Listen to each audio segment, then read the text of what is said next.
Assalamualaikum warahmatullahi wabarakatuh. Apa kabar semuanya? Semoga di masa pandemi ini Allah selalu mencurahkan kesehatan untuk kita semuanya. Baik, sebelum kita memasuki materi, kita awali dulu dengan berdoa. Semoga apa yang kita pelajari hari ini berkah untuk kita semua, untuk sekarang dan nanti. Amin.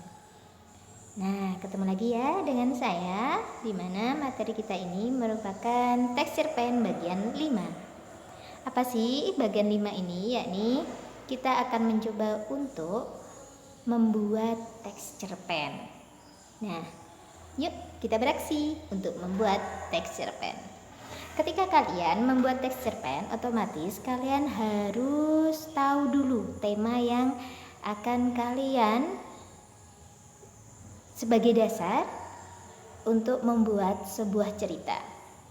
Tema bisa jadi ditentukan oleh orang lain. Sebagai apa? Sebagai bentuk tantangan.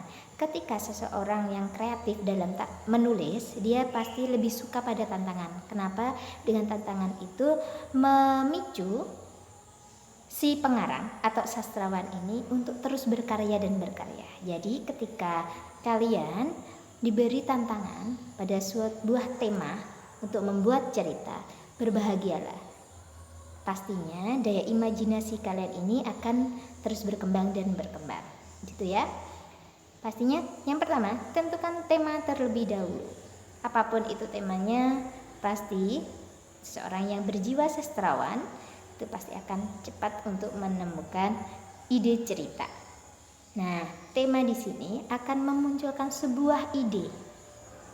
Dari tantangan ini muncul ide. Oh, tema itu saya akan membuat cerita seperti ini. Nah, cerita seperti inilah namanya ide. Ide itu adalah pokok pikiran kita mengenai sesuatu yang ingin kita sampaikan nanti sesuai dengan tema yang sudah diberikan. Tuh, setelah kita punya ide, kita buat kerangkanya. Tulislah kerangka sesuai dengan unsur karya sastra. Masih ingat kan unsur karya sastra yang sudah disampaikan pada bagian 2? Nah, ada unsur intrinsik dan unsur ekstrinsik. Kerangka unsur ini lebih merujuk pada unsur intrinsik. Ada alur, ada tokoh penokohan perwatakan dan lain sebagainya. Di situ ya.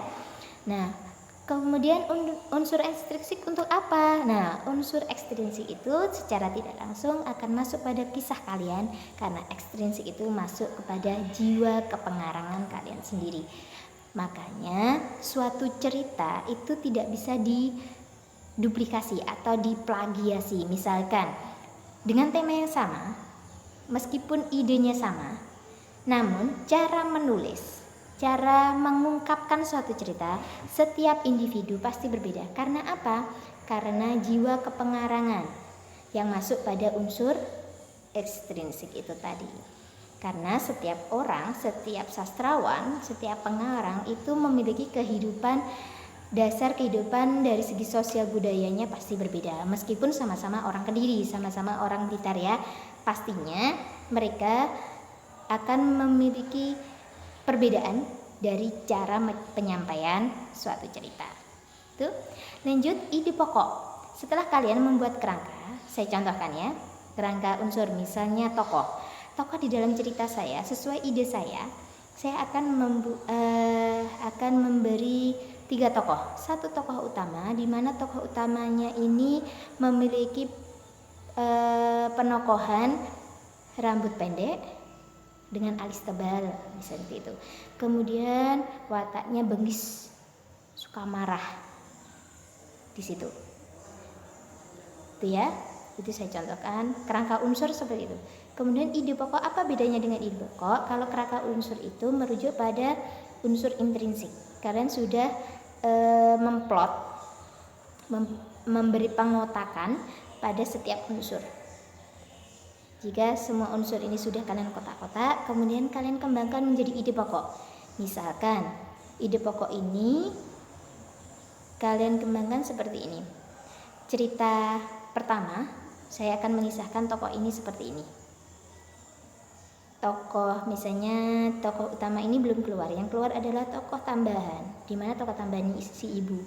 Si ibu ini dengan bahasa yang masih bahasa kasar di dalam ide pokok, ya.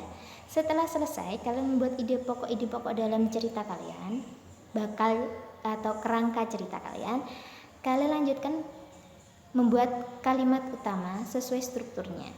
Nah, dari ide pokok tadi yang sudah kalian tulis, kemudian kalian kembangkan menjadi kalimat utama.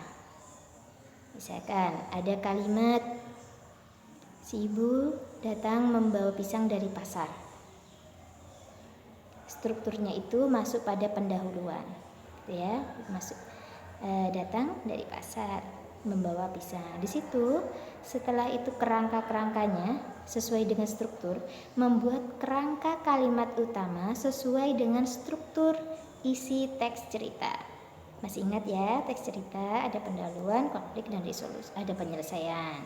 Ya, di pendahuluan nanti kalian tulis kalimat utama, misalnya ada 3 pendahuluan. Kemudian di konflik kalian ada 10 kalimat utama. Kemudian di resolusi ada 3 kalimat utama.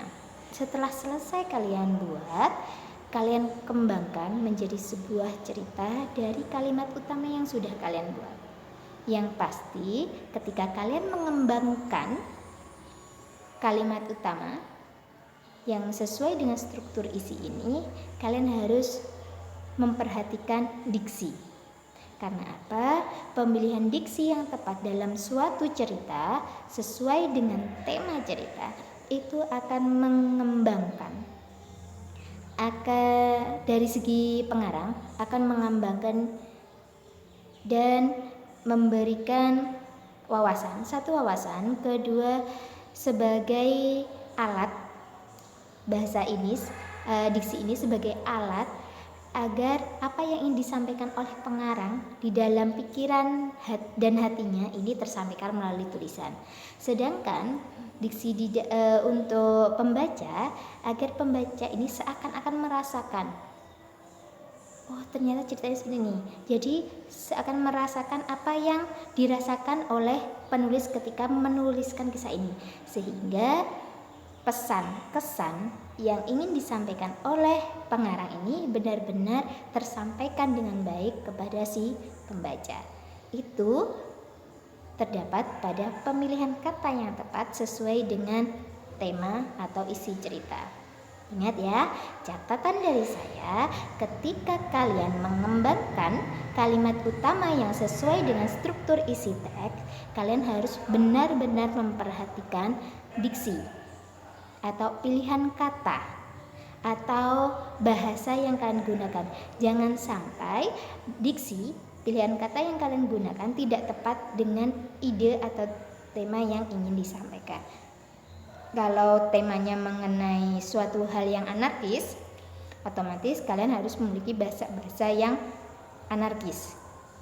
Kalau kalian bahas tema dengan hal-hal yang berhubungan dengan kesusahan, otomatis bahasa-bahasa yang halus, merendah, mengharu biru, seperti itu. Baik, itu tadi tips saya dalam menyusun cerpen. Semoga sukses untuk kalian dan terutama saya.